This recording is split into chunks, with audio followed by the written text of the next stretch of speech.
मी हॉस्पिटलमध्ये जाऊन पडले होते आणि म्हणजे असं भरपूर म्हणजे मला अगदी कळायला चालू झालं होतं. हॉस्पिटलमध्ये सगळे डॉक्टर यायचे, मला चेक करायचे आणि म्हणायचे, की "तुला आता सीझरला घेऊन जावं लागेल. तुझ्यासोबत कोणीच नाही. कोणाला तरी बोलव." म्हणजे कपडे वगैरे अंथरूण पांघरून घेऊन. पण मी बोलवणार कोणाला? कारण बोलवण्यासारखं माझ्याकडं कोणी होतच नव्हतं.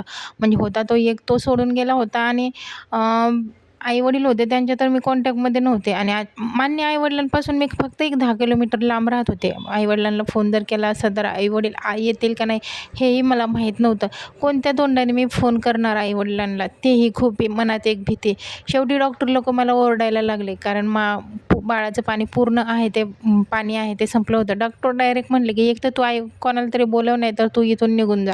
म्हणजे एवढे एकतर मला कळा चालू चालू झाल्या होत्या, एवढा त्रास होत होता आणि त्याच्यात डॉक्टर असे म्हणले माझ्याजवळ कोणीसुद्धा नव्हतं. म्हणजे डिलिव्हरी जर झाली तर बाळाला घ्यायलासुद्धा कोणी नव्हतं त्यासाठी. मग डॉक्टर लोकं पण मला ओरडायचे. तर मग मी शेवटी नाईलाजाने मग आईला फोन केला. आईला फोन केला आणि म्हणजे वडिलांच्या मोबाईलवर आणि वडिलांना मी सांगितलं, की असं ते असं झालेलं आहे. म्हणजे बाकी मी काहीच कहाणी सांगितली नाही. फक्त मी म्हटलं, की मी हॉस्पिटलमध्ये ॲडमिट झालेली आहे आणि माझ्याजवळ कोणीच नाही. मी सरकारी हॉस्पिटलमध्ये ॲडमिट झाले. लवकरात लवकर या. तर मग कसं असतं ना, आपण किती चुका करू द्या. एक आई-वडील आहे ना, त्यांना म्हणजे आपल्या लेकराची चूक हे पदराखालीच घालतं.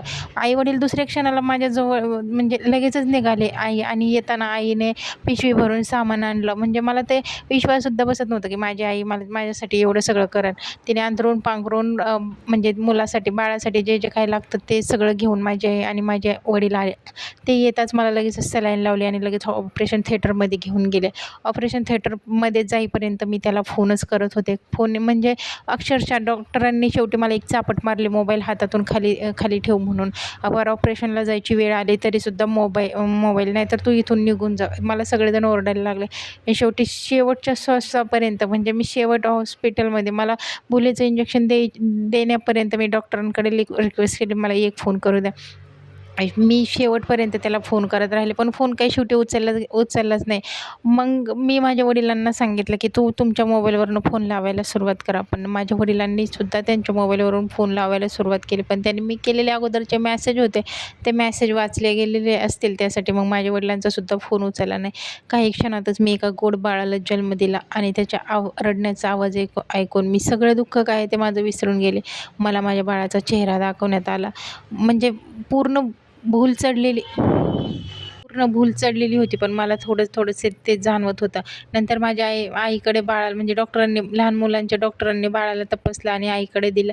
आईकडे दिल्याच्या नंतर माझा जीवात जीव आला, की माझं बाळ कोणाकडे म्हणजे माझ्या हक्काच्या माणसाकडे आहे. माझं बाळ सेफ आहे. कारण मला जर काही झालं तर माझ्या बाळाचं काय होणार ह्या भीतीने मी म्हणजे थोडीशी अजूनच जास्त टेन्शनमध्ये होते. पण आता मी पूर्ण रिलॅक्स झाली होती. एक तर बाळाचा रडण्याचा आवाज ऐकून आणि दुसरं म्हणजे आई-वडिलांच्या हातात माझं बाळ आहे हे ऐकून. हे बघून मी खूप खुश झाले होते. आणि शेवटी आहे ना म्हणजे मला ऑपरेशन थिएटरमधून मला हेही आठवते, ऑपरेशन थिएटरमधून मला जनरलमध्ये आणून टाकलं. सलाईन वगैरे लावली. माझ्या शेजारी माझी आई बसली होती, वडील बसले होते. त्यांच्या मांडीवर माझं बाळ होतं. एवढं म्हणजे सगळं दुःख आहे ते मी विसरून गेली होती. तरीसुद्धा कुठंतरी मला फक्त खाली भूल चढली होती. वरती मला म्हणजे सगळं समजत होतं. कमरेच्या खाली फक्त मी बधीर झाली होती. पण मला सगळं जाणवत होतं. मी आई-वडिलांकडे बघून रडत होती. माझे आई-वडील माझे डोळे पुसत होते, की "नको रडू. शेवटी आता आम्ही आलेलो आहे." पण शेवटी हे ऐकून मला तर दुःख अजिबात आवरतच नव्हतं. मी शेवटी रडायला लागले. म्हणजे खूप मोठ्याने रडायला लागले आणि डॉक्टर लोकं वगैरे सगळेजण माझ्या आई-वडिलांना खवळायला लागले, की "तुम्ही पेशंटला त्रास नका देऊ. पेशंटचं एवढं मोठं ऑपरेशन झालं तुम्ही टेन्शन देऊ नका, रडायला लावू नका, शांत करा." पण नंतर मग मला काही राहावेना. मी माझ्या वडिलांना माझ्या आईला तर ऐकायला येतच नव्हतं. म्हणजे जास्त ऐकायला येत नाही. मी माझ्या वडिलांना सगळी कहाणी सांगितली. असं ते असं झालेलं आहे. म्हणजे जेवढं पण घडलेलं होतं तेवढं सगळं सांगितलं. माझ्या वडिलांचे डोळे भरून आले. खूप रडले. माझे वडील पण खूप रडले आणि नंतर मग माझ्या आईला हॉस्पिटलच्या बाहेर घेऊन गेले आणि सगळी कहाणी ते सांगितली. माझ्या आईला पण खूप वाईट वाटले. मला घट्ट मिठी मारली आणि माझे आई-वडील माझ्यासोबत रडायला लागले. नंतर मग मला त्यांनी धीर दिला, की "तू काळजी करू नको, आम्ही आलो आहोत. कसं का होईना आम्ही तुझा सांभाळ करू, ह्या बाळाला कसं का होईना मोठं करू. आता सध्या तरी तू बरी हो, आपण पुढे बघू." म्हणजे हॉस्पिटलमधून तरी घरी गेल्यानंतर आपण काय करायचं काय नाही ते बघू. तू टेन्शन घेऊ नको. तू फोन करत राहा. आम्ही पण फोन करत राहतो. आला तर ठीक आहे. म्हणजे असं मला धीर द्यायचे. पण मग आतून ते पण तुटलेले होते, की आपल्या मुलीने ही काय चूक केली आणि तिला जर आता आपण बोललो तर ती एक वल्ली बाळंतीण आहे. तिला पण खूप त्रास होईल. त्यासाठी माझे आई-वडील मला काहीच बोलले नाही.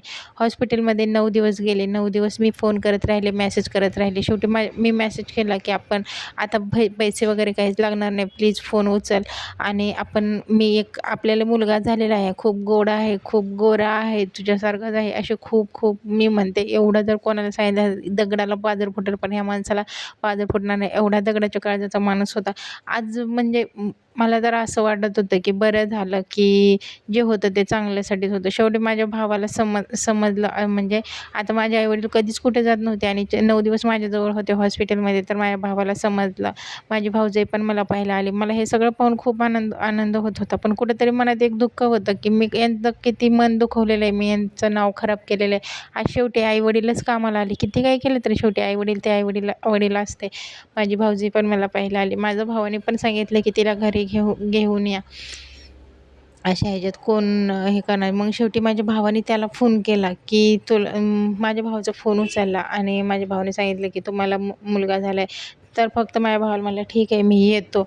म्हणून जो मोबाईल ठेवला, पण तो काही आलाच नाही.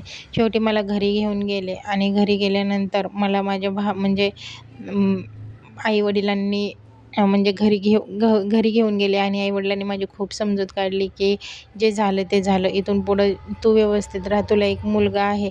म्हणजे कुठेतरी त्यांचं पण मन भरलेलं होतं. पण मला असं आधार देणं हे त्यांचं काम होतं. त्यासाठी मला ते आधार देत होते.